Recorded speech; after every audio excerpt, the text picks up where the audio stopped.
Ahí está grabando. Está grabando, sí. Bueno, pues vamos a empezar. Buenas tardes, gracias por venir, a pesar del clima poco favorable y de la temática que no es nada popular. Yo soy Manuel Esbert, dirijo la editorial Psimática, estamos trabajando en Madrid. Y el tema de la rehabilitación psicosocial, aunque yo soy un psicólogo clínico y me dedico también a ver pacientes, confieso que no lo conocía en su intríngulis, en su contenido, en su importancia actual, hasta que me sacó de la ignorancia mi amigo Ricardo Guinea y le dije: acepto que publiquemos libros de rehabilitación psicosocial con la condición de que tú orientes la colección y los textos y los libros. Y se puso a la tarea y así lo hemos hecho. Entonces, primero hemos publicado Recuperación, un manual de varios autores, pero dirigido por Maone. Antonio Maone es un gran experto italiano, y Barbara D'Avanzo. Para mí son autores que he conocido, lo digo y lo reconozco, a partir de publicarles. Por lo tanto, yo como no experto no voy a participar en el coloquio porque tendría muy poco que decir. Solamente digo que tengo el gusto de haber sido el canal de publicación de ambos libros. El otro, el libro que llamamos libro de casos, representa el trabajo que también me ha parecido magnífico, institucional, de cómo se trabaja en la Comunidad de Madrid el tema de los casos graves.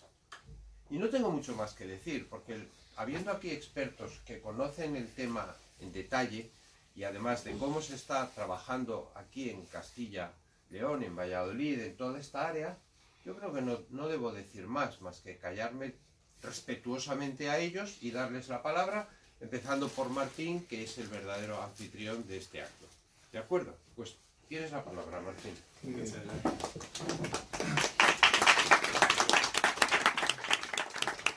Muchas gracias, Manuel. Bueno, muchas gracias por estar aquí a todos vosotros. Gracias. Por supuesto a Miguel, de Librería Sandoval, que por ahí anda, que nos ha cedido desde el primer momento que se lo planteé esta preciosa librería. Supongo que muchos de vosotros sois bibliófilos y cualquier cosa que se haga en una librería pues siempre gusta mucho, ¿no? Pero cuando se hace una librería tan bonita y tan cuidada en la selección de textos como esta, en el corazón de Valladolid, bueno, pues a cualquier vallisoletano, pues para eso es un auténtico placer, ¿no? Y también para recibiros a las personas que venís de fuera, los que sois de aquí, muchas gracias, Ricardo, por la facilidad con la que has hecho que todo esto funcione. Bueno, Ricardo Guinea, muchos le conocéis, los que no le conozcáis. Bueno, hay que empezar diciendo que ha sido hasta hace pocos meses el presidente de la Federación Mundial de Rehabilitación Psicosocial. Es increíble porque os aseguro que se ha recorrido el mundo entero difundiendo la rehabilitación psicosocial, en Europa, en Asia, en África, en América, una cosa increíble. Y nos ha traído a España, pues bueno, los ecos de todo lo que veía en países muy distintos a los nuestros. Ha sido una persona que con una grandísima humildad ha colocado a España en el centro de la rehabilitación psicosocial mundial, y en los próximos años, bueno, pues queremos aprovechar esos frutos que nos ha dejado Ricardo. Como muchos sabéis, también en julio se hizo el Congreso Mundial de Rehabilitación Psicosocial en Madrid, que fue un auténtico éxito, coordinado por Ricardo. Bueno, y aparte es una extraordinaria persona y tengo el orgullo de considerarme tu amigo, Ricardo. Muchas gracias por estar aquí. Luego él nos dará una visión muy amplia del asunto. Jesús Corrales, pues otro gran amigo, compañero de batallas. Es el presidente de Salud Mental Valladolid, de la asociación El Puente. Hasta hace poco tiempo también ha liderado la federación en Castilla y León, y también tiene un papel muy importante a nivel nacional en Salud Mental España.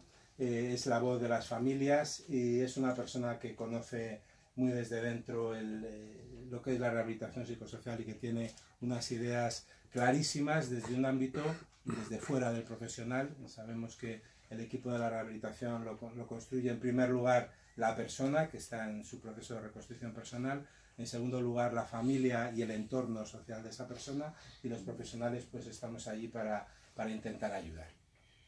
Y bueno, pues otras dos grandes expertas del asunto y amigas, Elizabeth Lucas, que es la presidenta de la Asociación de Castilla y León de Rehabilitación Psicosocial, es psicóloga clínica y es la coordinadora de la mini residencia de Toro, de Fundación Intras, también una persona con muchísima experiencia. Hace un año, no sé, fue un año o menos de un año, organizasteis en la Feria de Muestras una reunión muy bonita que versaba sobre la idea de transformar casas en hogares.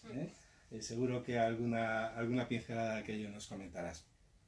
Y Rebeca López, psicóloga clínica, también, bueno, nos conocemos desde hace mucho tiempo, una persona muy activa de la rehabilitación en Castilla y León, en Valladolid, coordina el Centro de Rehabilitación Psicosocial de las Hermanas Hospitalarias de Benito Meni, y bueno, es una colega de nuestra red de Valladolid.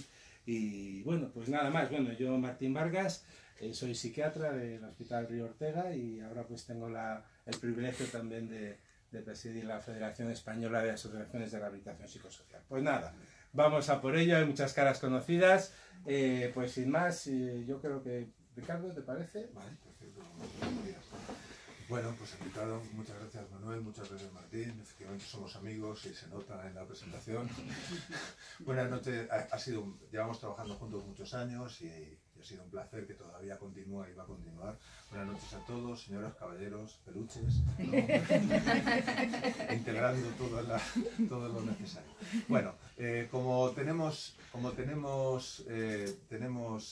un ratito por delante, yo me voy a limitar a decir un par de cosas para no consumir mucho tiempo.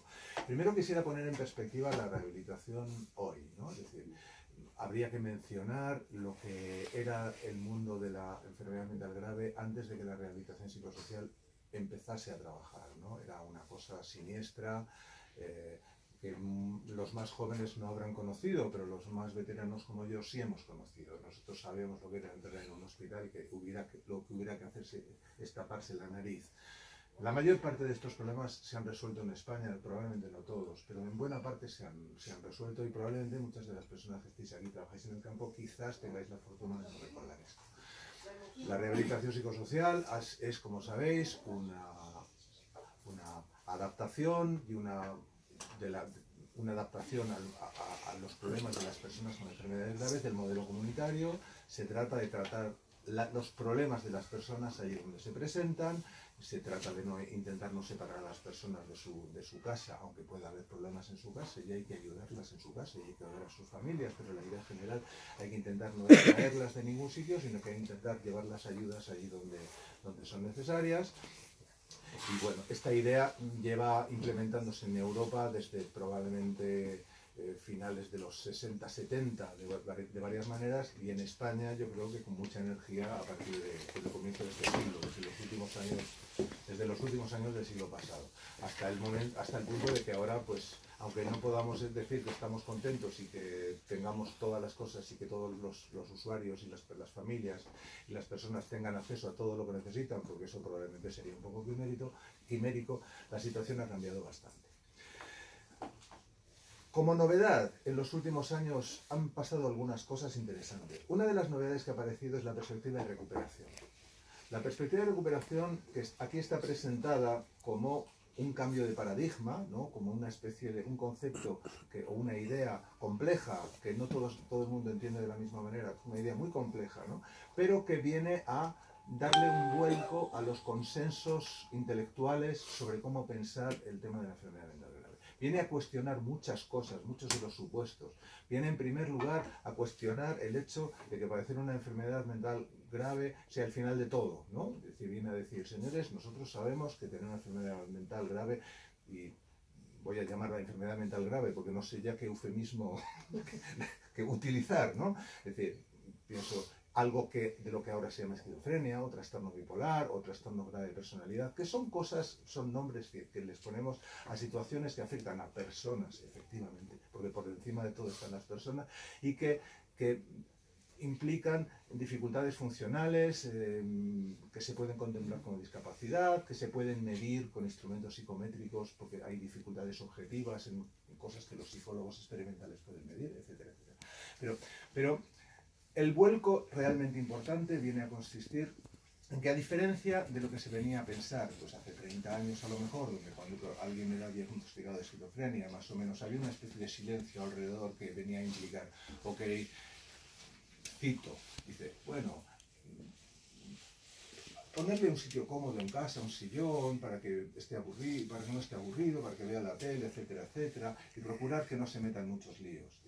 Digamos, venía a ser la forma deprimente y triste con la que se presentaba esto. Bien, ahora mismo ya no, el modelo de recuperación no viene a darle la vuelta a las cosas, porque tener un problema, llamamos enfermedad mental, es una verdadera faena y no se resuelve haciendo un cambio de paradigma ni un juego de prestidigitación intelectual. Pero lo que sí sabemos es que primero hay una buena posibilidad para tener una vida digna más allá de la enfermedad mental. Hay muchas cosas que se pueden hacer para mejorar la vida de las personas. Algunas cosas hay que hacerlas desde la política, desde los responsables políticos, de los servicios sociales, desde los servicios de salud. La sociedad en general, a través de todos sus mediadores, asociaciones de usuarios, asociaciones de familias, asociaciones de familiares, tenemos también cosas que hacer. Y quisiera destacar un aspecto que no se suele destacar a menudo. La persona afectada también tiene mucho que hacer, porque la recuperación, si se leen las historias de recuperación detenidamente, necesitan un verdadero compromiso de la persona con sí misma, ¿no? Que es lo que moviliza el proceso y lo conduce a veces de manera que hay personas con diagnósticos que hacen cosas que ya me gustaría a mí hacer, ¿no? Como dar maravillosas conferencias, escribir libros interesantísimos, hacer una música maravillosa, pintar cuadros estupendos, por supuesto, vivir independientemente y enseñarnos a los demás cómo se superan las dificultades. Estas personas brillantes nos enseñan mucho, hay muchas otras personas que no consiguen ser tan brillantes, pero el modelo de recuperación nos enseña que hay un camino posible para todos y cada uno de ellos, ¿no? Entonces esto es una cosa. No quisiera decir mucho más. Este libro es una obra coral por autores de primer nivel. Hay un capítulo muy interesante escrito por Vilma Weving, que es una persona con experiencia en primera persona, como se dice ahora, que es investigadora en la Fundación Trimbos, me parece, en Holanda, y que veréis que cuando se lee el libro, su capítulo no es para nada algo, qué bien me va, todo esto es estupendo, sino, señores, esto es verdaderamente duro, cuesta mucho salir adelante, pero lo estoy haciendo y se puede hacer, ¿no? Y este es solo uno de los capítulos, y hay capítulos sobre rehabilitación laboral, sobre rehabilitación residencial, sobre distintos aspectos psicológicos, etcétera, etcétera, que para los especialistas pueden ser interesantes. Y quisiera decir una palabra sobre este otro libro, que es un libro sobre casos clínicos. En el modelo de recuperación, una de las ideas fuerza para la ciencia es que no se pueden medir bien las cosas solo en 3 o en 6 meses. ¿No? En realidad, si las ideas que vienen de este modelo tienen algún sentido, será porque se pueden ver en el largo aliento, en el largo plazo. De tal manera que hay investigaciones para medir los efectos de medicamentos o de técnicas que a veces duran muy poco tiempo, se hacen durante 3 meses, durante 6 meses, un trabajo de 6 meses, un año, ya parece que tiene una longitud razonable. Bien, los casos que se cuentan aquí son casos contados y yo creo que el que menos tiene 10 años de evolución. De tal manera que conecta muy bien con la perspectiva de recuperación. La perspectiva de recuperación dice, señores, hay cosas que parecen buenas ideas en el corto plazo, pero tenemos que saber con el tiempo si estos son buenas ideas.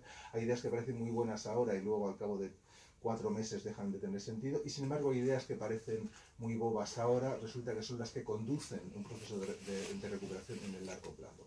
Y en este libro encontraréis de una manera muy interdisciplinar, muy poco técnica, no está muy comprometido con tecnicismos de una u otra orientación de las escuelas psicológicas, sino un relato más bien hecho desde el punto de vista profesional, pero de una manera más bien literaria y biográfica, sobre cómo fue la vida de personas que debutaron con 15, con 20 años, los 20 años siguientes, qué se pudo conseguir, cómo se consiguió, cuál fue el camino, etcétera, etcétera. Entonces, pienso que este es un libro, creo que es pionero en España. Yo no conozco muchos libros que hayan hecho esto, entonces espero que pueda ser una inspiración para otros colegas y otros profesionales que puedan seguir investigando en la línea que se abre en este tema. Dicho esto, pues cedo la palabra con mucho gusto y os agradezco vuestra atención.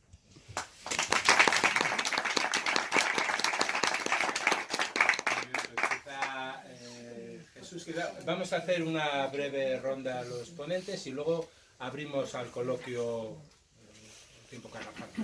Pues Jesús, por ejemplo, ¿te parece? Bien, vale. Hola a todos.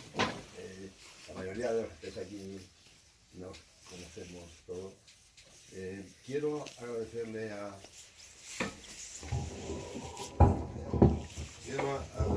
doctor Ricardo sus palabras y su enfoque de esto. Coincide bastante, mucho, en lo que pensamos hoy día de las familias y los usuarios. Porque hay una frase un poco manía ya, pero que sigue estando en vigor, que nada para mí sin mí. Eso es vital. Nadie puede legislar en un caso como es la salud mental sin contar con los usuarios y con los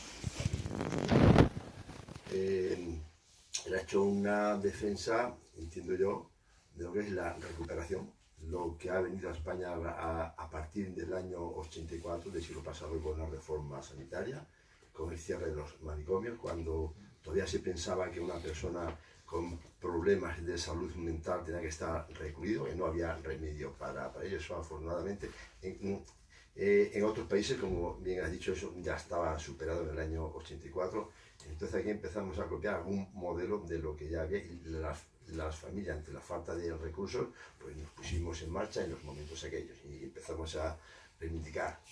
El papel de la familia, como ya dijo Martín hace un momentito, pues en todo esto es vital, es importante, porque convive con ello. Pero también es cierto, mea culpa, de que todavía en el colectivo de la familia, pues quizá, y de profesionales, no olvidemos todavía, porque hay profesionales que vienen de muy antiguo y todavía tienen esa metodología de trabajo, todavía sigue siendo un poco paternalista, un poco asistencialista. Entonces hay que erradicar las familias, estamos totalmente en contra del asistencialismo. Tenemos que trabajar por la recuperación. El que se tenga un problema de salud mental no quiere decir que el mundo se haya acabado para ti, ni mucho menos. Tienes una enfermedad grave, no vamos a decir que eso es una gripe de 15 días, tienes una enfermedad grave que hay que tratar convenientemente. Y como tú dijiste ya anteriormente, has hecho referencia a los servicios sociales y los sanitarios. En Castilla y León ya hace unos años pusimos en marcha el modelo sociosanitario. Y va funcionando muy bien. Conjuntamente, sanidad y los recursos sanitarios se están dando pasos agigantados en la recuperación de las personas. Hace unos años el acceso al mercado laboral era casi imposible, una persona con enfermedad mental, por decir imposible. Sin embargo, hoy día el mercado laboral, no solo en los centros especiales de empleo, en la empresa normalizada también, pues estamos consiguiendo resultados muy buenos. O sea, nos tenemos que mentalizar todos, familias, usuarios y profesionales, que es una enfermedad que afortunadamente pues está avanzando muchísimo en la recuperación. Todos los programas los CRPS, todo lo que vaya enfocado a la recuperación de las personas, bienvenido sea. Pero todos tenemos que tener muy presente que el paternalismo se ha terminado. Personas con problemas de salud mental están reivindicando, puesto que son los que están en la primera fila, vamos a decir, pues están reivindicando su papel, su protagonismo. Están empezando a ocupar puestos importantes en la dirección de las asociaciones y en el movimiento asociativo. Nosotros en nuestro colectivo, a nivel nacional, tenemos gente ya en los órganos de gobierno en Castilla y León, por descontado. La nueva presidenta, que muchos conocéis como es una persona diagnosticada, como dice ella, y dice también que tiene un máster en psiquiatría porque lleva 40 años conviviendo con la psiquiatría. Entonces tiene mucho que decir de cómo hay que tratar a las personas con los problemas, eso conjuntamente con los profesionales sociosanitarios. Pero la familia es la voz. Lo que queremos es que la persona se recupere. Luchamos por la recuperación, luchamos por transmitir a la sociedad que no es una desgracia irreparable.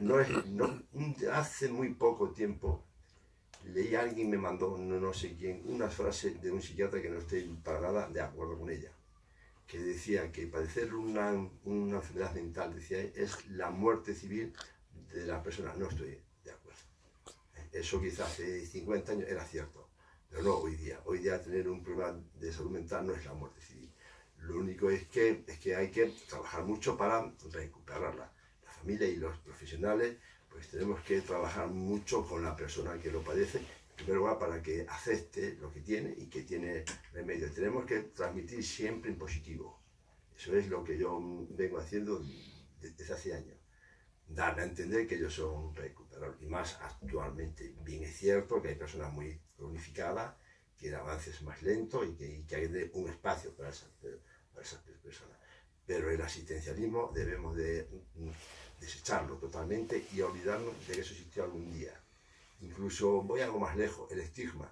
Yo creo que la lucha contra el estigma, pues yo pienso que está ya casi superada también. Tenemos ya que dar otros pasos, avanzar más y olvidarnos ya de lo que hemos hecho hasta ahora. Está habiendo una demanda nueva, distinta.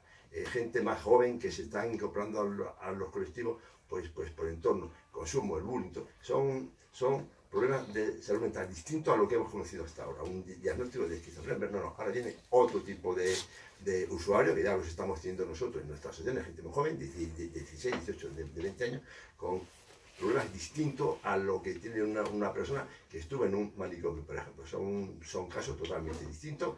El uno tiene un futuro, el otro ya es persona mayor. Yo cuando estaba las personas mayores, bueno, hay que dedicar, sí, a las personas mayores, porque yo ya soy mayor, que voy a decir yo, ya los 70 no los cumplo ya. Pero hay que pensar en la persona joven, pensar en el joven, la persona que se va a incorporar, cómo atajar los problemas de salud mental, este mundo nuevo que se nos ha presentado tan pronto. Pues las nuevas tecnologías contribuyen mucho a esto también. Antes los cambios eran muy lentos, hasta 1950, desde el siglo XV, los cambios eran muy lentos en el mundo, pero ahora los cambios se producen de un día para otro. Y tenemos que estar prevenidos y atentos para lo nuevo que viene, que es totalmente distinto a lo que conocemos. Es mi modesta opinión. Aquí hay profesionales cualificadísimos que pueden decir si estoy equivocado o no. Ese es nuestro pensamiento. Queremos que las personas con problemas de salud mental se recuperen, se ponen las herramientas necesarias y se vuelva a incorporar a la vida económica, social y política. Los derechos humanos todos están respetados, más en un estado de sociedad, pero a veces se vulneran los derechos civiles de esas personas. Y eso es lo que no debemos de permitir. Todo el colectivo, que sus derechos civiles son exactamente igual. Los derechos civiles, hasta hace poco, lo hemos visto, una incapacitación ya no podía tener derecho a sufragio. ¿Por qué? ¿Qué tiene que ver una cosa con la otra? Como eso podríamos estar hablando mucho tiempo. Yo, la verdad es que no soy muy partidario de la tutela y soy patrono de una fundación tutelar. Yo soy partidario de la curatela.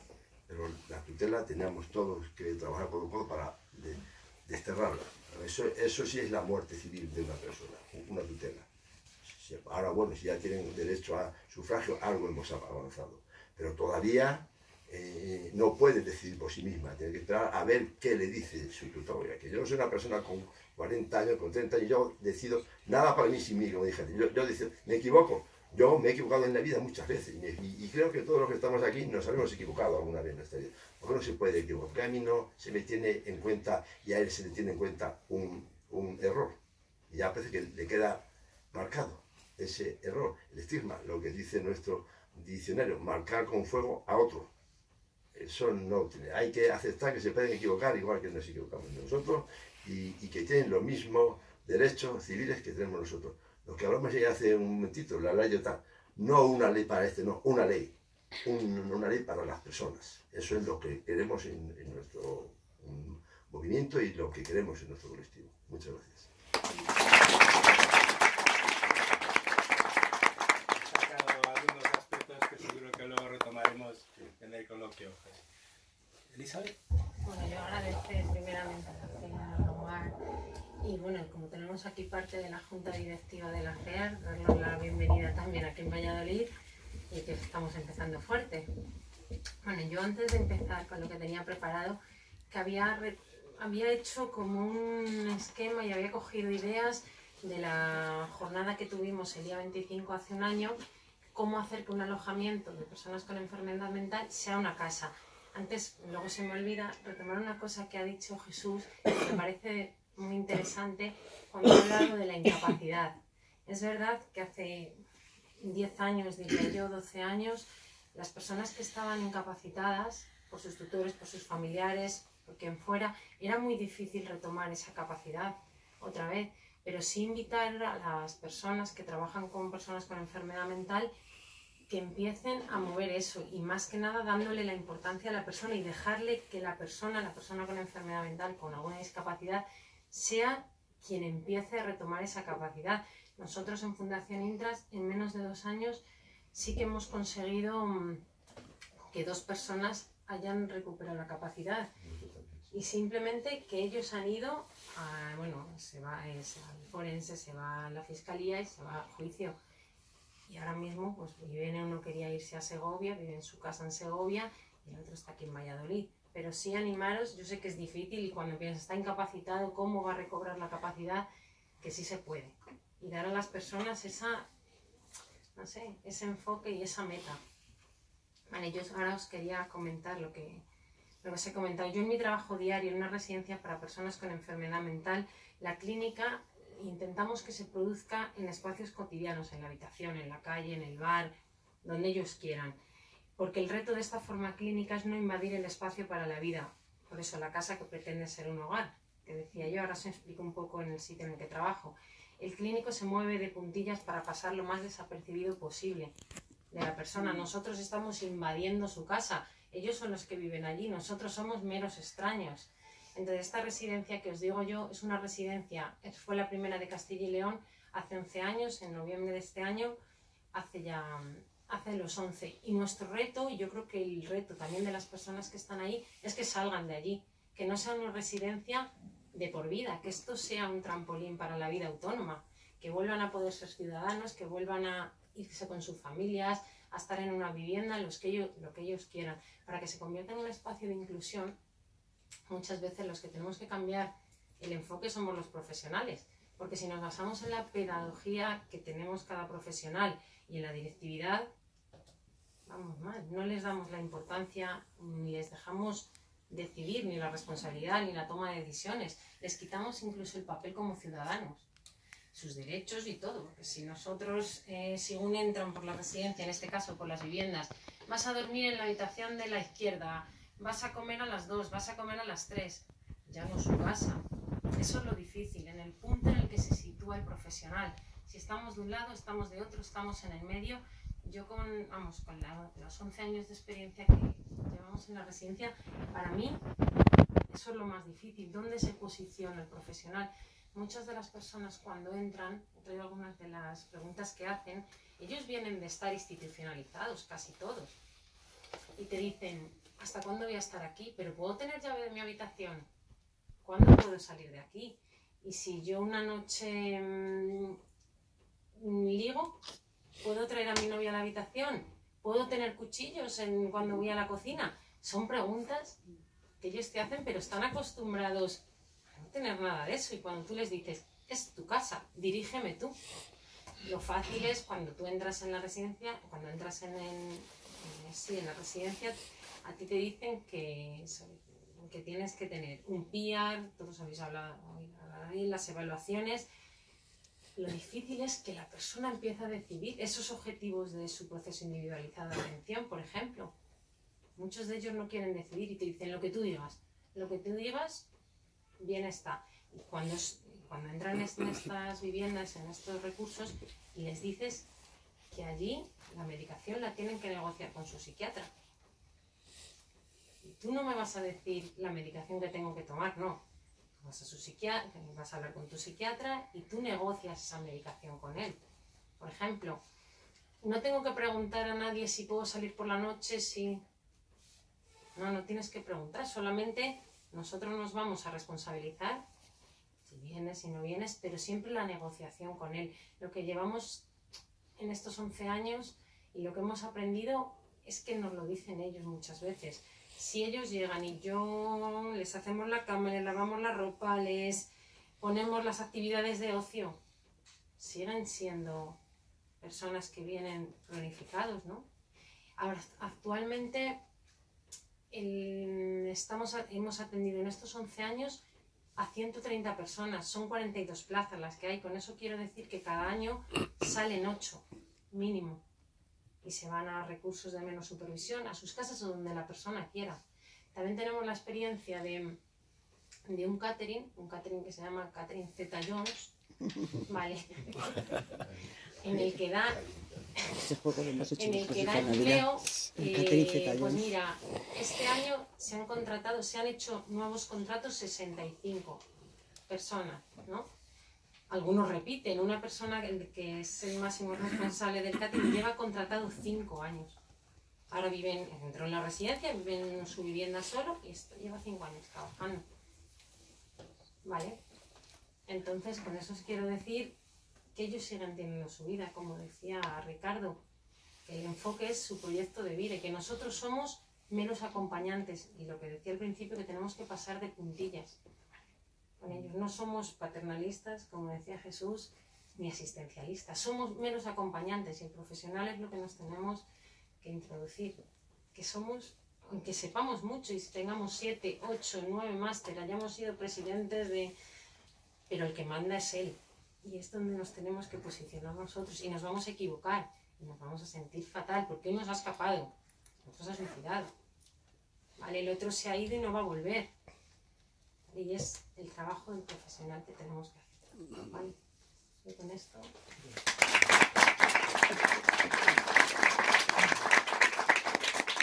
Muy bien, has sido muy valiente al final, trayendo algunas palabras un poco tabú, pero que forman parte de la realidad, lamentablemente, ¿no? Estamos hablando de problemas muy graves y tenemos que abordarlos con corazón y con cabeza, ¿eh?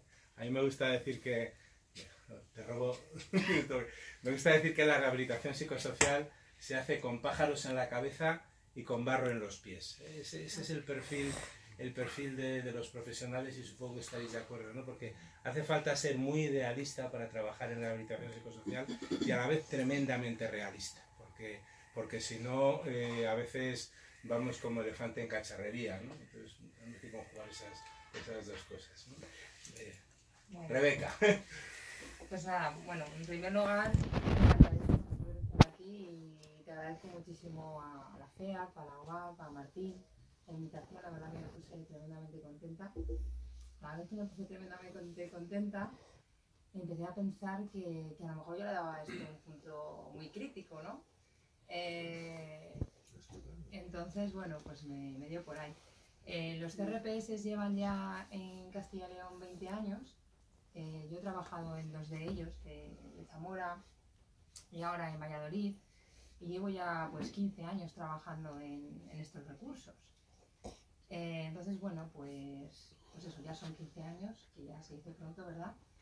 Y bueno, pues había escrito todo lo que he estado pensando estas semanas, ¿no? Así que voy a ello. Bueno, un poco explicar para las personas que no conozcan lo que es un CRPS. El CRPS de aquí, Valladolid, está concertado con las hermanas hospitalarias del Benito Meni.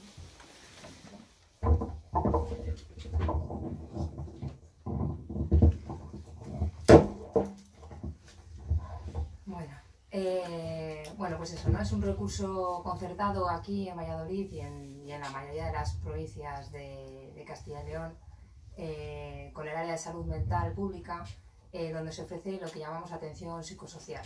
El enfoque, la filosofía que hay debajo, el modelo, pues se trata de un lugar de intermediación, yo creo que muy importante, es un punto muy importante en todo el proceso de recuperación que hemos hablado, o lo que se ha comentado hasta ahora, para iniciar o mejorar pues este proceso de recuperación de la persona, pues con estas experiencias y estos eufemismos que decimos ahora, ¿no? Experiencias de sufrimiento, experiencias de malestar mental, ¿vale? En todas las áreas de la vida.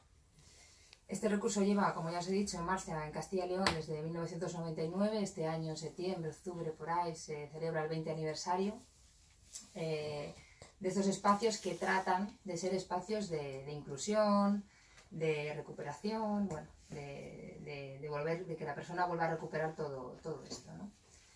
Quizá uno de los objetivos más relevantes de estos recursos, del CRPS en este caso, de los recursos de atención sanitarios, de los recursos de atención sociosanitarios, es el poder ofrecer pues, apoyo a las personas que atendemos a diario, dándoles pues, eso, una oportunidad de participar de su vida, de participar con la vida de sus familiares, de tener un espacio social, laboral, comunitario, ¿vale? Si analizamos las dos últimas décadas, parte de las cuales pues, he sido un poco testigo, ¿no?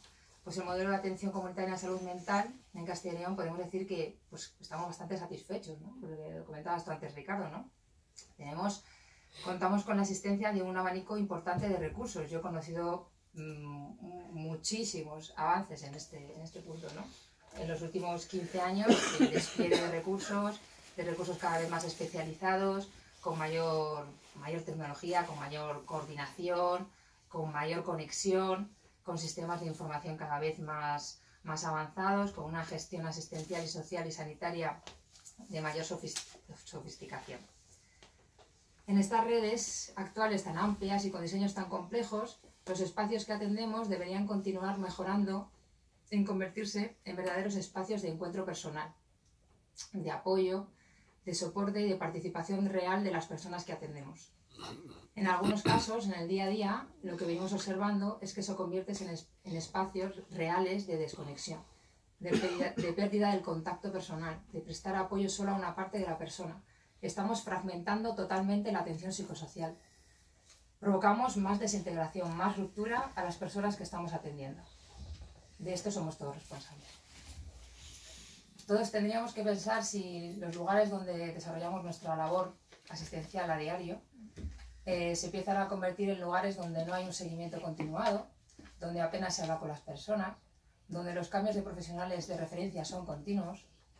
Entonces, donde debiéramos ofrecer un lugar de soporte y de buena coordinación, acabamos creando espacios aislados, en blanco, huecos, por donde se cae, se cuela, se pierde las personas que pretendemos acompañar.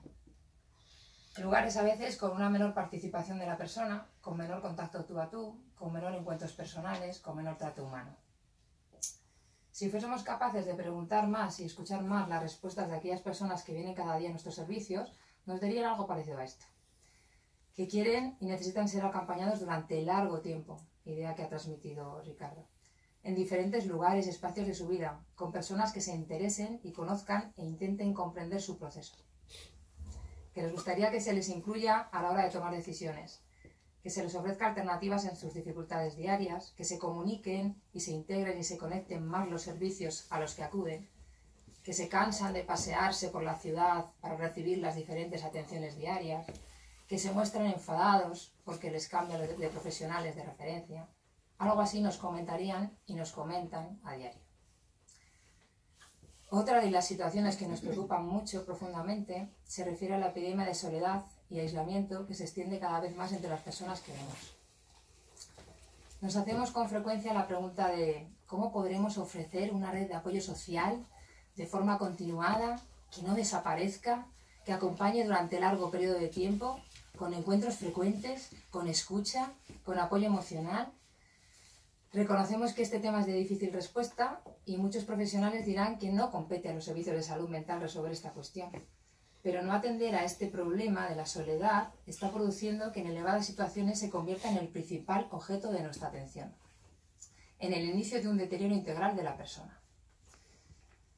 Pensamos que el proceso para seguir construyendo los espacios de inclusión de los que aquí estamos hablando y de participación de la persona con sufrimiento mental pasa también porque los profesionales que trabajamos en los recursos de atención continuamos realizando un esfuerzo diario por incluir otros puntos de vista al margen del nuestro, otros enfoques, otros modelos de atención, otros ir encontrándonos y comunicándonos con otros compañeros.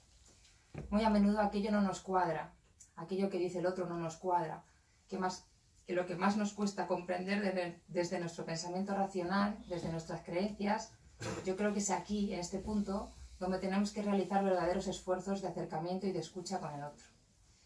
Para finalizar, no puedo olvidarme de lo que seguro será lo más importante, del proceso de recuperación, que son las personas atendidas y sus familiares. Desde un modelo de inclusión social y de participación comunitaria, animamos también a que todos ellos sigan mostrando intereses, actitudes activas y de reclamación de la defensa de sus derechos. Muchas gracias.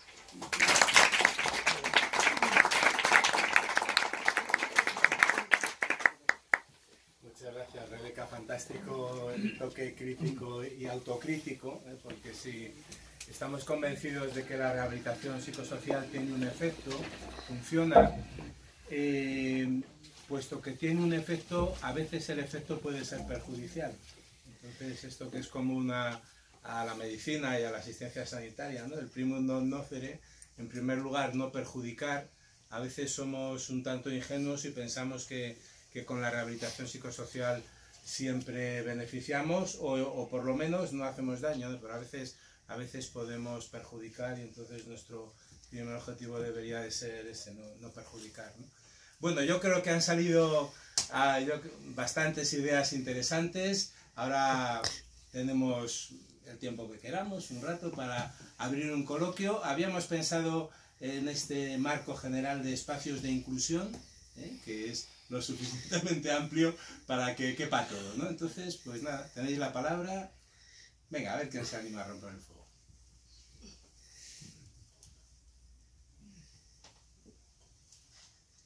Bueno, como los últimos son los primeros y llegó la última, pues voy a ser la primera. Y solamente, lamentablemente, puedo dirigirme a Rebeca, ¿no? Por eso, porque no he podido salir antes de la consulta.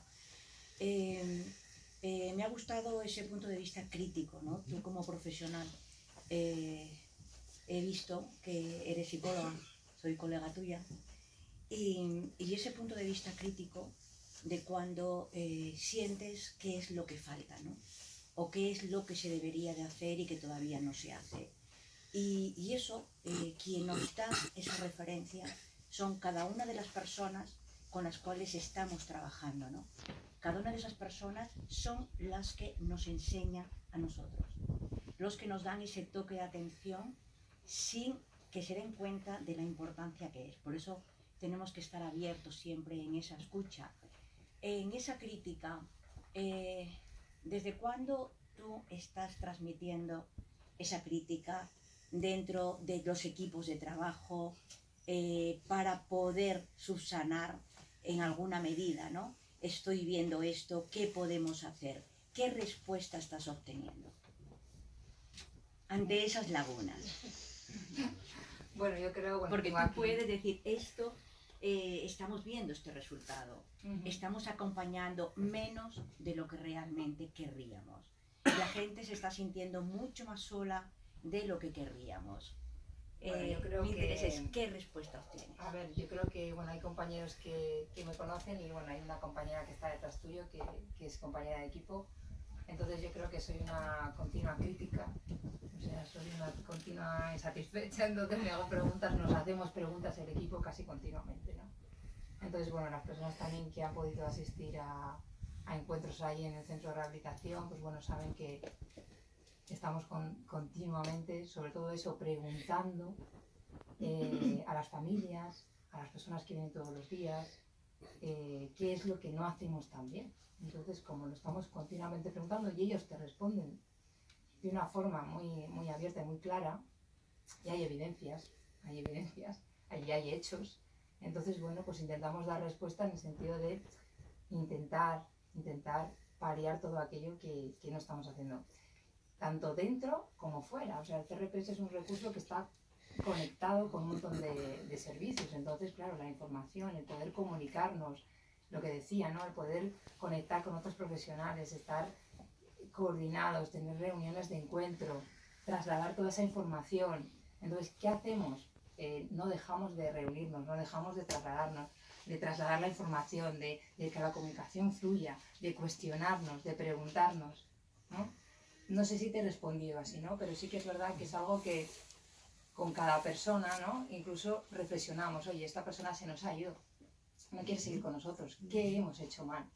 Cada vez que, bueno, en nuestra memoria final de año entregamos una reflexión de aquellas personas que no se han vinculado con nosotros. Con eso un poco desde ya hace unos años, ¿no? Entonces yo creo que no estamos hasta dónde nos hemos llegado y qué hemos fallado nosotros, la red en la que trabajamos, es decir, qué hemos fallado. Entonces ese punto de estar continuamente en reflexión, pero que forma parte un poco de la filosofía del equipo y de la red, yo creo, ¿eh? O sea, no es algo exclusivo, yo creo.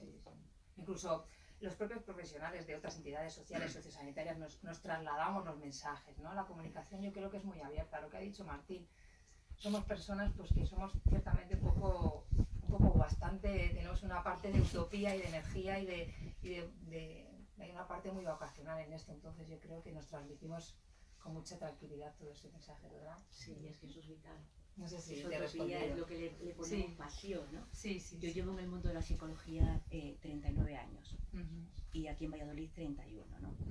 Y precisamente mi marido también es del gremio y nos planteamos por todo nuestro proceso de trabajo el llegar a un momento de poner en marcha un proyecto que era cómo a lo largo de estos años, qué es lo que habíamos echado en falta a la hora de trabajar. Nosotros venimos de la privada, ¿no? Y hemos puesto en marcha un proyecto con un formato de asociación en donde con un colectivo de profesionales y precisamente para poder trabajar juntos en equipo con distintas disciplinas a la hora de hacer ese abordaje. Pero a mí hay otra parte importante dentro de nuestra asociación, ¿no? Que es Advaita Luz, que significa todos somos uno. Es un proyecto de unidad y de cooperación. Y como unidad y cooperación, a mí me parece fundamental que colectivos que podemos poner en marcha, y hay otros que también están puestos en marcha, trabajemos juntos, compartiendo, cooperando con los que estáis también dentro de la pública, ¿no? Y a mí eso me parecería fundamental, ese trabajo conjunto, el poder trabajar que si vosotros tenéis un servicio o nosotros podemos ofrecer junto con otros colectivos otras cosas, trabajemos unidos, ¿no? Trabajemos con ese sentido de cooperación. Lo único que nos lleva a buen puerto es remando siempre en la misma dirección, ¿no? Y nosotros, la verdad, las personas cuando se ven que hay un equipo que se está trabajando, y no solamente en intervención, sino algo tan importante que es enseñando esos recursos para gestionar emociones, para canalizarlas, para gestionar su estrés, tanto mental, emocional, enseñar, para que no dependan realmente siempre toda la vida de los profesionales. Y eso a mí me parece fundamental, que se responsabilicen de su vida, porque tener una identidad de ser un paciente psiquiátrico es absolutamente pernicioso. Sí. No, yo le iba a comentar a Rebeca, vamos, he llegado un pelín tarde, pero bueno, a los que he oído, pero sobre todo me ha llamado la atención una cosa que ha comentado Rebeca, que salió precisamente en la reunión de la FEAR que hemos tenido el fin de semana pasado, y era la inestabilidad que hay en esos equipos, que cuando, es decir, es como si no fuera importante abordar la rehabilitación, que continuamente desde los recursos públicos se llevan a las enfermeras para acá, para allá, y entra continuamente gente distinta en los equipos cuando ya hay una cosa, un rodaje, un funcionamiento, y entonces los propios psiquiatras, los jefes de los equipos y demás se quejan de ese vaivén que no respeta los perfiles y de la preparación que se necesita para estar en rehabilitación. ¿Qué pensáis vosotros de ese vaivén? A mí me encanta el tono crítico que has introducido, ¿no? Porque es el tono necesario para compensar, como muy bien decía Martín,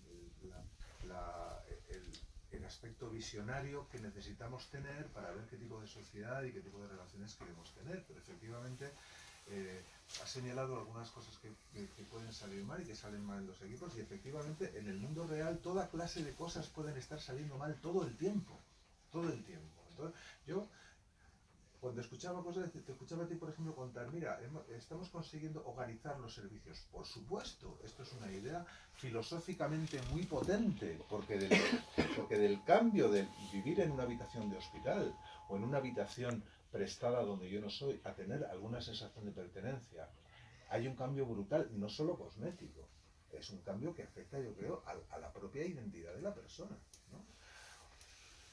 Pero la perspectiva que planteas tú me parece esencial. O sea, no podemos ser autocomplacientes. A mí algunas veces me da la sensación de que en determinadas perspectivas se plantea como si la recuperación fuese 4 ideas de sentido común, un poco de buena intención y ya estaría todo hecho. Y eso es completamente falso.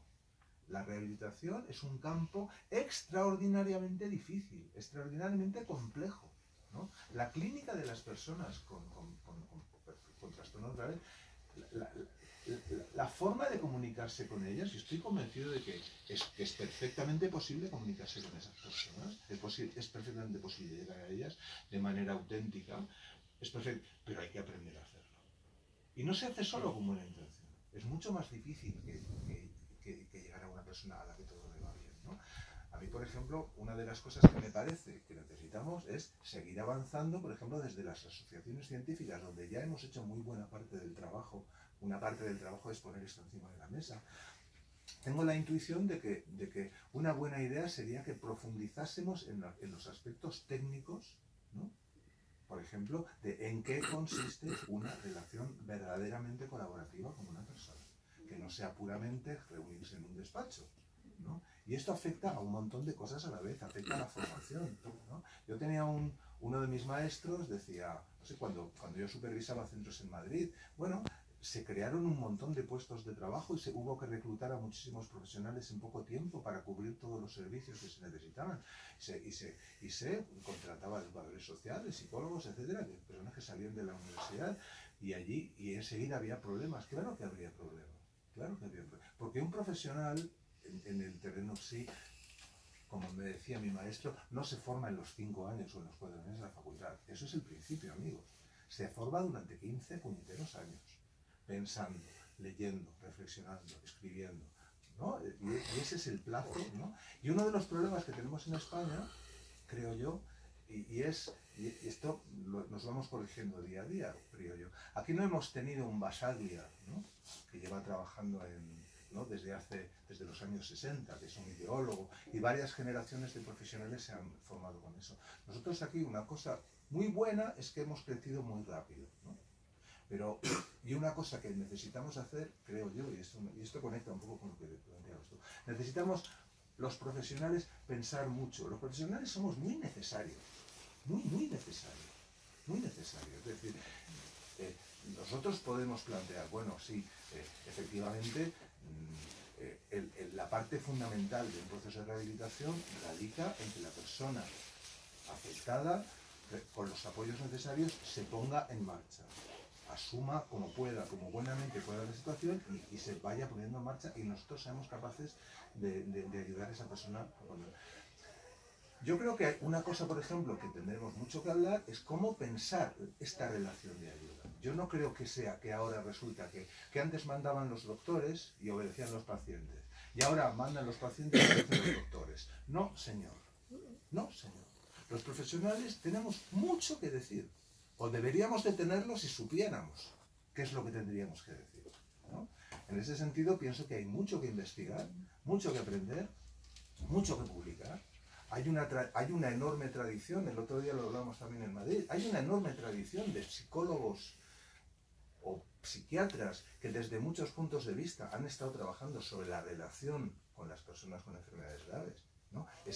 Yo creo que esa tradición merece ser puesta encima de la mesa. No estamos inventándolo todo, ¿no? A veces parece como si lo estuviéramos inventando todo porque, ¿sabes? Porque nos conocemos y somos amigos, pero no es verdad.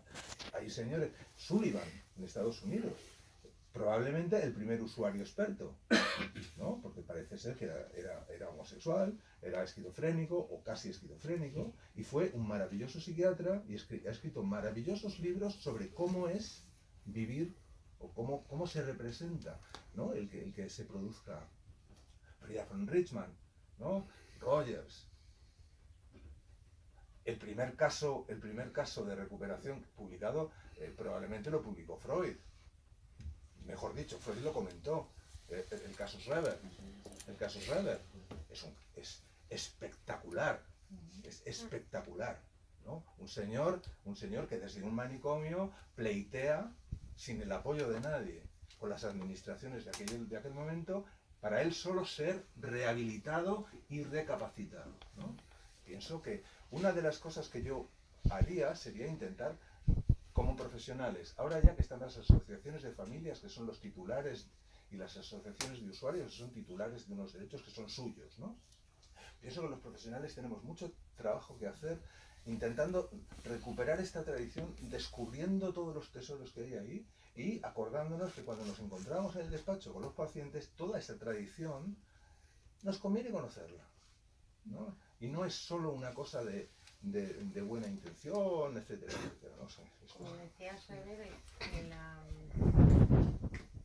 en la escucha activa, empezó con eso. Ahora, escuchar a una persona es lo más difícil que hay. Por eso. Y saber cuándo intervenir y cuándo no intervenir. La clínica de la escucha, como él decía. Y que una comunicación sea activa, mejor dicho, sea auténtica o no sea auténtica. Hay 1000 maneras, hay 1000 autores, 1000 maneras de contarlo, que algunas veces las escuelas discuten entre sí, y esto es bastante aburrido, ¿no? Pero hay muchas cosas que se pueden aprender de esta tradición. Y yo creo que, para mí, en la línea de esto que estamos comentando, ¿no? Una de las cosas que podemos hacer, ¿no?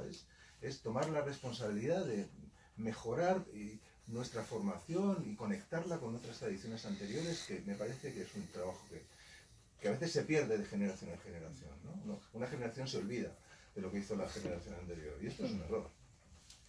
Hay mucho que recuperar. Si me permites, creo que voy a anticipar algo de lo que probablemente, porque quiero que intervengas tú después de lo que voy a decir. Yo veo aquí, si lo queremos simplificar mucho, para los que no somos profesionales, pues yo aquí veo 3 patas, que es, en primer lugar, la persona, el usuario, nos gusta llamar a nosotros, ¿no? Después veo a las familias, que son los que, no nos engañemos, los que tirando del carro y de todo lo que hay que tirar, son los que han llevado al punto de que después de mucho trabajo, mucha lucha, haya cambiado un poco la sociedad, llegamos a un punto de inflexión donde aparece la ciencia. O la ciencia estaba antes y nosotros no lo sabíamos, que éramos los familiares, ¿no?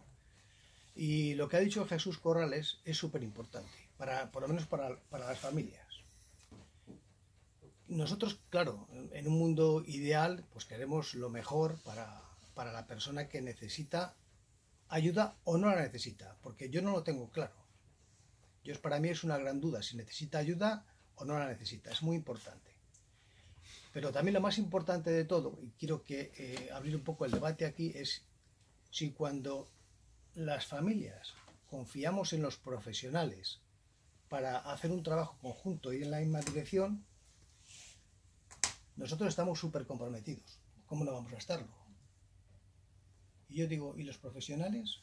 ¿Son vocacionales? ¿Por qué están ahí? ¿Por qué pasan tantos? ¿Dónde está el problema? Yo lanzo esa pregunta y digo, ¿dónde estamos, señores? Y entonces solamente abro el debate y le digo, quiero que Jesús comente. Esto, efectivamente. Yo lo voy a enfocar también en parte para para los creyentes Dios y para los creyentes la naturaleza nos ha dado 2 oídos y una boca. Eso es así, ¿verdad? O sea, hay que escuchar el doble de lo que se habla. En el oído tenemos solamente una boca. Escuchar al otro, a ver qué quiere el otro, a ver qué necesita el otro. A veces nos centramos en el problema y olvidamos trabajar para la solución. Esta persona tiene este problema y nos centramos en el problema de esa persona. No, el problema está ahí. Hay que centrarse en cómo se supera ese problema. Yo creo que ahí puede ser esa pata que tú has dicho. Yo creo que ahí un poco es donde estamos fallando el movimiento. Nosotros, como tú has dicho, pues empezamos la familia en el año 84. Lógicamente se cerraron los manicomios y aquello, una persona que llevaba institucionalizada 20 años, de pronto te la llevan en casa y tú no sabes nada. O sea, nadie te ha preparado. Eso fue empezar a casar por el tejado. Había que hacerlo, bueno. Se hizo, vale, y aquí está. Pero luego, Alejandro, la familia hemos visto que nosotros no somos los más indicados para recuperar las personas. Podemos ser los que llevemos el timón del barco, pero ahí hacen falta los marineros, pero las velas los que trabajan en las máquinas, y eso tiene que ser los profesionales. Por eso nuestras entidades, todo nuestro movimiento se ha profesionalizado. Todo, ¿por qué? Porque lo ha exigido la situación. Porque para recuperar a una persona hay que saber qué tiene esa persona y qué posible solución puede tener esa persona participando ella, acabas de decir, en su recuperación. No pensemos que nosotros somos los infalibles. Lo que ha dicho, tienes que hacer esto. No. Quieto un momentito. A ver qué me hace falta a mí, cómo puedo yo enfocar.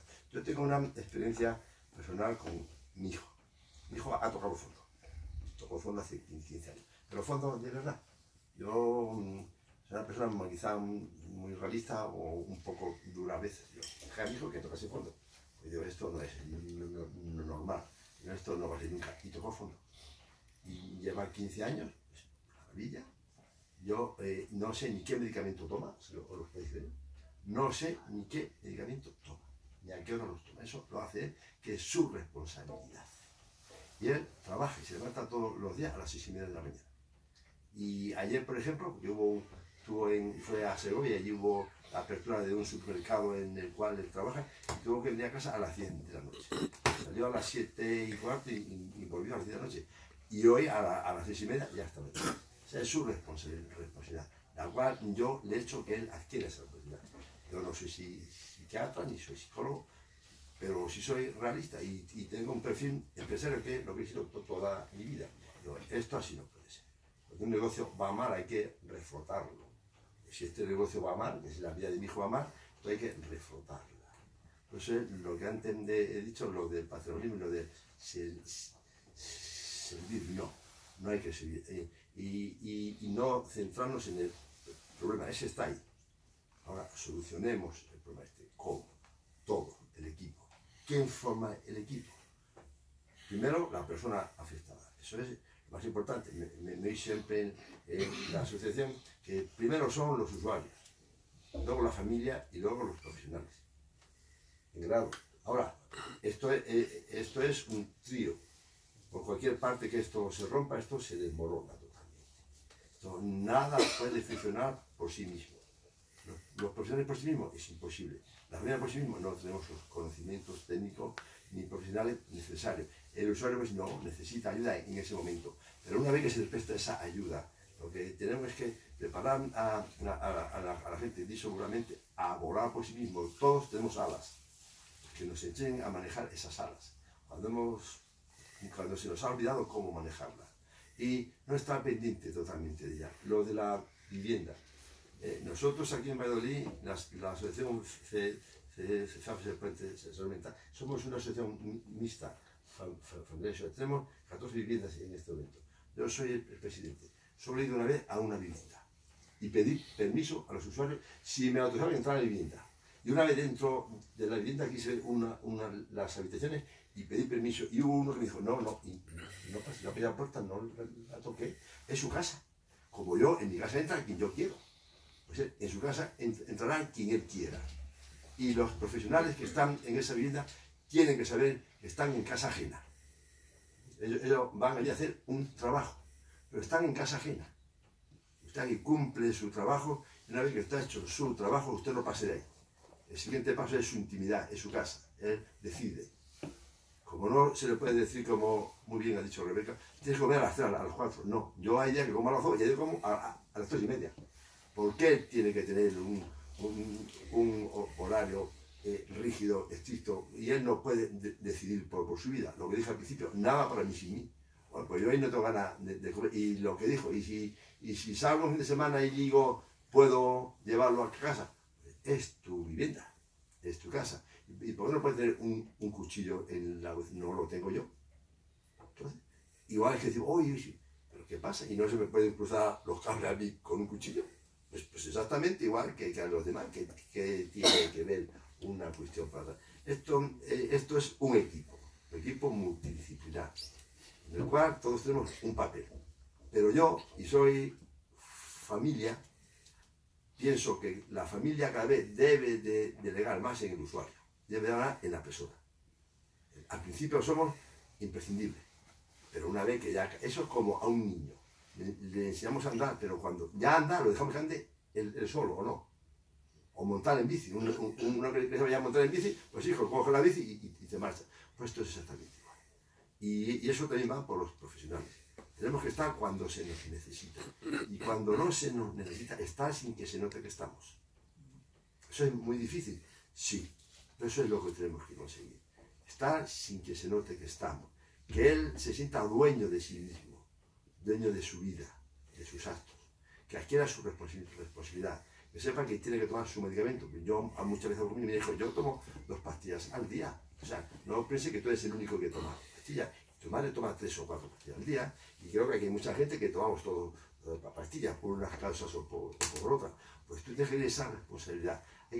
Hay que trabajar para que la persona sea responsable de sí misma, sea dueño de sus propios actos. Y siempre lo digo, irresponsable de sus propios actos.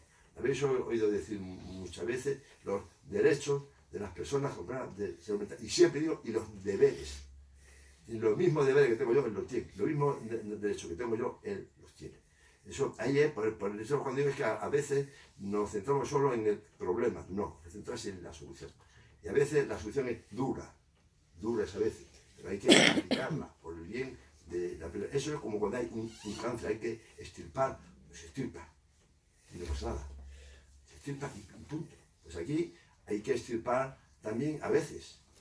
Pues bueno, hay que hacerlo, hay que hacerlo.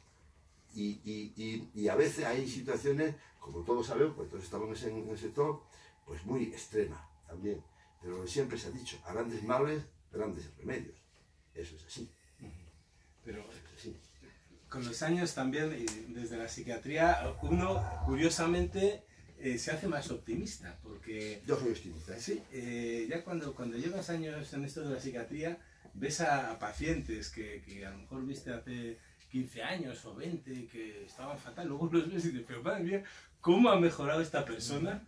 Y claro, ese punto optimista pues lo dan los años, la perspectiva de los años. Por eso me gusta decir con frecuencia a los pacientes a las familias, ¿no? Que cuanto más grave está la situación, bueno, pues más oportunidad de mejora hay, porque el cerebro es tremendamente plástico. O sea, tenemos el órgano que está por debajo de estas enfermedades, que es el cerebro, es la parte más plástica del organismo, es decir, es el órgano que tiene más capacidad de regeneración. Hasta hace 15 años o así se pensaba que las neuronas no se reproducían. Se descubrió que efectivamente se reproducen, ¿no? De tal manera que lo cierto también es que hay que dejar tiempo, ¿no? Las cosas no cambian en poco tiempo, pero en el plazo de 5 años ese cerebro es tremendamente distinto. Cuando digo el cerebro, lo digo por insistir en el lugar donde se ubica la enfermedad, ¿no? Ese cerebro vuelve a ser más sano y la persona pues vuelve a disfrutar de su capacidad para construirse como persona sin las limitaciones de un trozo de carne que te limita, ¿no? Ha salido antes una cuestión muy delicada que es lo de los cambios de los profesionales, ¿no? A ver, yo creo que tenemos que ser conscientes que estamos vamos, que nos hemos cargado, yo creo que tenemos que hablar ya en pasado, o sea, nos hemos cargado la sanidad pública española. Y esto ya no tiene remedio, y es culpa de todos, porque unos por activa, otros por pasiva, pero nos hemos cargado la sanidad pública española. Y quizá es el principal problema que tenemos ahora, y esto, bueno, perdonad si veis alguna connotación ideológica, pero es que es así, porque un Estado se construye en torno a unas cuestiones básicas, como es la educación, la sanidad, la protección social, etc. Ojalá seamos capaces de bueno, pues de sacar beneficio de esto, en el sentido de quedar mejor de lo que estábamos, aunque eso puede ser difícil, ¿no? Pero tenemos que ser conscientes de esto, y los cambios de profesionales pues se deben, y esto lo digo como profesional, a la tremenda precariedad laboral que tienen los profesionales sanitarios en todos los aspectos, ¿no? Y la precariedad económica se tolera bien, porque los profesionales sanitarios, igual que la mayor parte de los trabajadores públicos, es gente que el dinero no es la cuestión principal, hay que pagarlo dignamente. Pero lo malo no es la precariedad económica, que eso tal, lo malo es que te toquen las narices y que te insulten. Y es que a los profesionales sanitarios nos están insultando continuamente. La administración, ¿no? Entonces, desde mi punto de vista muy personal, esta es una de las claves. Y luego, claro, los ciudadanos son demasiado buenos. Y va por provincias también. Yo que trabajo en varias provincias, los zamoranos son unos benditos. O sea, para que un paciente zamorano se queje, es que le tienes que pegar un puñetazo en la nariz. Somos muy buenos los zamoranos. Eres zamorana. Es que le tienes que pegar un puñetazo en la nariz y todavía te pide perdón. Los segovianos no, los segovianos son mucho más peleones, ¿no? Entonces, claro, cuando el paciente viene, se queja al médico, le dice, mire usted, si es que estoy de acuerdo con usted, pero vaya atención al paciente. Y el paciente se piensa que si va atención al paciente, está quejándose de ti como profesional, que es que usted tiene el derecho a quejarse, pero también un poco lo que manda el de Jesús, la obligación a quejarse. Y yo creo que esto no tiene demasiado que ver con colores políticos, sino con la responsabilidad de todos, de los ciudadanos, de los que tienen la responsabilidad política en su momento y tal, y tenemos una joya que pues que se nos ha caído, se nos ha roto, a ver si somos capaces de pegarla y que quede la cosa un poquito mejor, ¿no? Pero bueno, esto me he ido un poquito al hilo. No, bueno, pero yo creo que... únicamente un pequeño inciso. Cuando se dice, hay cambios de profesionales, bueno, eso si es por lo que acaba de explicar Martín, no es bueno. Pero ese cambio de profesional es porque el tratamiento, para que no haya para que no se acomode el paciente, el usuario, a ese problema, a lo mejor a veces es bueno que pueda haber... No, los cambios son por la precariedad. No, eso digo que se están produciendo por la precariedad, eso no es bueno. Y digo que si fuese consensuado, porque a lo mejor podría ser positivo, pero no es bueno porque se hace por la precariedad. Y no es solo precariedad laboral, es precariedad del Estado, porque los trabajadores públicos somos el Estado. Pero que si se hiciese consensuado entre el equipo que atiende al paciente usuario, pues habría veces que sería conveniente hacer un cambio, ¿por qué no? Sí, esa es la parte positiva, pero yo creo que no, yo cuando escribía eso me refería un poco a lo que decía Martín, ¿no? Sí, yo quisiera decir alguna cosa, porque efectivamente desde muchos puntos de vista está muy justificado considerar todas aquellas situaciones, y son frecuentes, donde los modelos de trabajo que tenemos no son perfectos y son subóptimos, ¿no?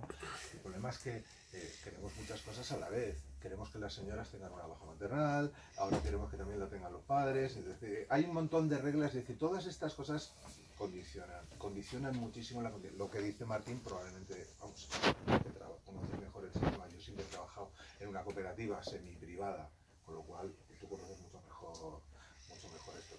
Yo de todas maneras, habiendo viajado por muchas partes del mundo, también no quisiera que nos quedásemos con esta idea. A mí me sigue pareciendo maravilloso vivir en un país donde abras el grifo y sale agua, ¿sabes? Donde chufas una cosa y hay corriente, ¿sabes? Y donde vas al médico y hay pastillas, ¿sabes? Y en las farmacias hay pastillas, porque son muchos países donde en Panamá, por ejemplo, recuerdo, tenían un problema las personas con epilepsia, porque el suministro público de antiepilépticos duraba 6 meses. Bueno, esto es una catástrofe absoluta, ¿no? Y estamos hablando de antiepilépticos, ¿no? Entonces, bueno, quisiera que pudiéramos tener una visión que nos permitiera, por una parte, iniciar los procesos de mejora que hay que tener y al mismo tiempo considerar lo que tenemos algunas cosas buenas, ¿no?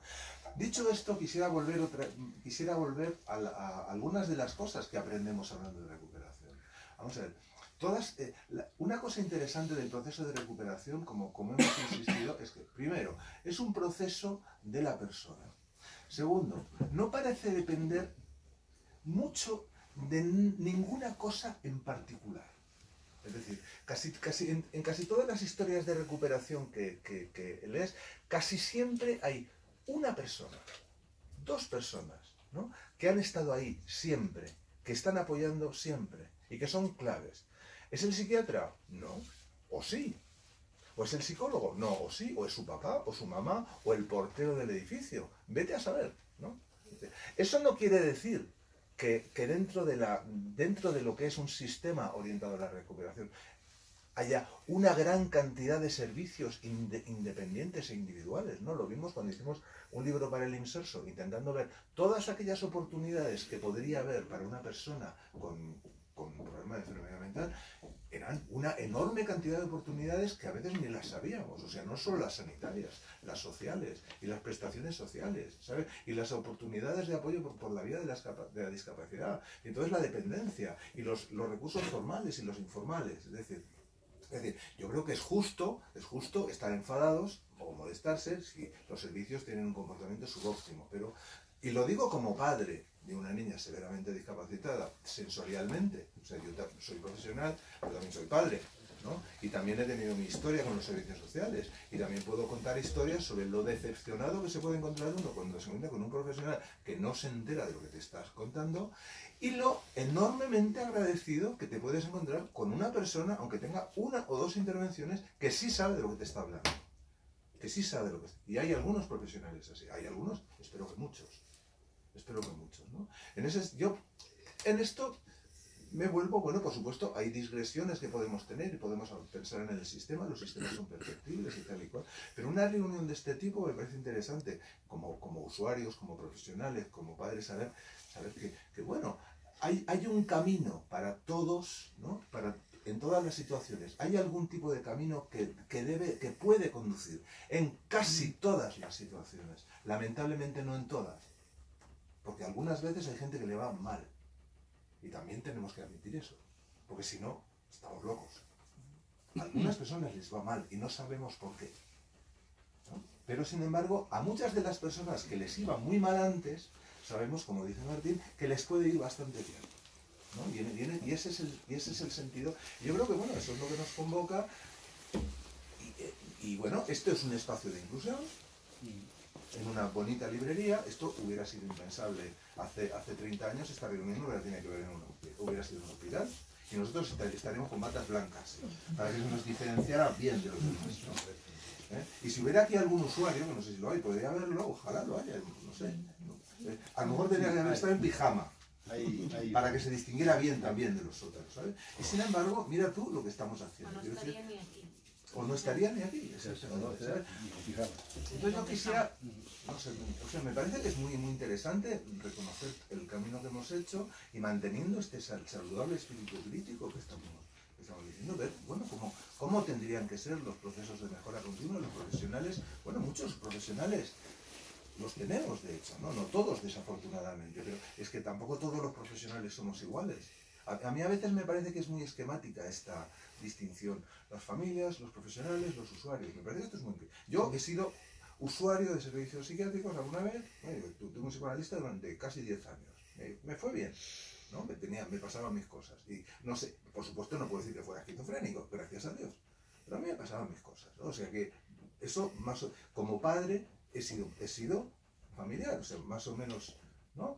Soy un profesional. Es decir, a mí a veces, si hacemos cosas esquemáticas de parece que las familias estamos contra los padres, esto no responde a la realidad, y yo creo que eso no era el espíritu de lo que tú estabas diciendo, ¿no? Pero las familias, Las familias son siempre buenas. Hay muchas familias magníficas. Algunas familias son un horror. Son un horror. Hay que poder decirlo, porque hasta hace 10 años no se podía decir. Algunas familias son un horror. Y no son un horror porque sean malos. Son un horror porque a lo mejor los mismos padres tienen un diagnóstico psiquiátrico. Y no se puede, ¿sabes? Y hay que ayudar también a los padres a veces para que puedan salir adelante, ¿sabes? Y no tenemos que hacer historias de buenos y de malos, sino intentar ver cómo, ¿no? Y por supuesto los profesionales no somos todos iguales. Hay profesionales muy distantes, hay profesionales muy distantes y muy competentes, hay profesionales muy cercanos y muy empáticos y, no sé, y menos competentes a lo mejor en determinadas cosas, ¿por qué no decirlo? ¿Sabes?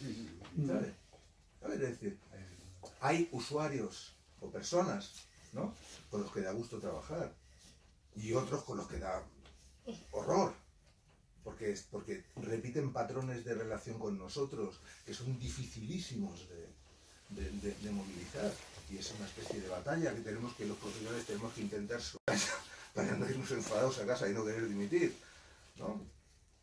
No sé. Mira, me gustaría a mí hacer un comentario un poco desde fuera, porque como os decía al principio, yo no soy un experto en este campo específico de la rehabilitación psicosocial, pero sí soy un psicólogo clínico, tengo casi 40 años de clínica privada, no institucional, y también como editor tengo también muchos años, entonces he trabajado con muchos autores distintos. Y tengo que daros una buena noticia. Mi perspectiva, y no quiero dorarle la píldora a nadie, es que vosotros sois unos profesionales de tomo y lomo. Sois unos profesionales impresionantes. Y quizás se debe a que estáis trabajando en la cuerda floja. Trabajáis con un material altamente conflictivo. Y trabajáis en un medio difícil, no en la comodidad de la consulta privada, donde uno recibe un paciente, 45 minutos, 50 minutos, le despide, cobra y se olvida y tal y cual, que es un contexto mucho más cómodo. Yo creo que los profesionales, a los que por supuesto también respeto porque me encuentro entre ellos, que trabajamos en la privada y en la clínica de personas de la calle no consideradas graves, acabamos quedándonos más a piñón fijo, acabamos teniendo un sistema de trabajo como que cada maestrillo tiene su librillo y de ella no le saques. Y sin embargo veo que los profesionales de la rehabilitación psicosocial estáis todo el rato teniendo la capacidad de revisar, de poneros de acuerdo, de hablar de unos con otros, y algo que me ha llamado la atención, tenéis la humildad de reconocer cuando las cosas salen mal. El libro de casos que llamamos, me llamó la atención que hay algunos casos que precisamente están presentados porque no salieron bien. Y eso es maravilloso. Es decir, se aprende más de los errores que de los aciertos. Pero en la clínica profesional, poca gente es capaz de hablar de sus fracasos. En la clínica privada, cuando salen mal las cosas, que salen mal las cosas, y hay pacientes que se van, o que se suicidan, o que acaban como el Rosario de la Aurora, vaya usted a saber, pero los profesionales de eso no hablan, y menos en los congresos. Y sin embargo vosotros lo hacéis, y eso, de verdad que es admirable. Indica que es un campo vivo, fértil, renovándose, en acción, y que vais a acabar enseñando muchas cosas, porque estáis cuestionándoos cuestiones importantísimas como la distancia terapeuta-paciente, el estatus del profesional delante del paciente, quién tiene la autoridad, de qué manera, la escucha. Me ha gustado mucho que he estado oyendo varias veces hablar de la escucha, ese complejo técnico tan importante. Bueno, es que para vosotros es un tema de primer orden, es que debe ser de primer orden. Sin embargo, no es así en la clínica privada, Cuidado, la gente se acostumbra y funciona de una manera rutinaria. No, aquí vosotros no. Y de verdad, en ese sentido yo estoy encantado. Le agradezco a Ricardo que me abriera los ojos a la rehabilitación psicosocial. Estoy encantado de poder editar estos libros. Espero que haya más, porque vale mucho la pena hacerlo, Y nada más. Muchas gracias. Bueno, No sé, tenemos quizá, bueno, ya no queremos abusar de... Bueno, no sé si hay algún comentario más. Pero yo solo diría una cosa, para agradecerle a Manuel sus amables palabras, y te tomo la palabra, y si podemos te vamos a ofrecer más libros, y porque gracias a tu maravilloso cuidado como editor, ¿no? Lo que espero es que los libros los hagamos circular, porque los libros también hacen falta que circulen, que se lean, que vayan a las bibliotecas de los hospitales o de las residencias. Y de las asociaciones. Y yo os estimulo, y sobre todo que se lean. Los libros en los estantes no son, hacen bonitos, ¿no? Pero quería decir una cosa que me parece importante, ¿no? Porque efectivamente una de las cosas que suceden en la perspectiva de recuperación es que, bueno, cuando una cosa sale mal, eso no es el final de todo, ¿no? Es decir, de hecho, la recuperación se describe como una especie de proceso en dientes de sierra, donde hay altos y bajos, y lo digo un poco para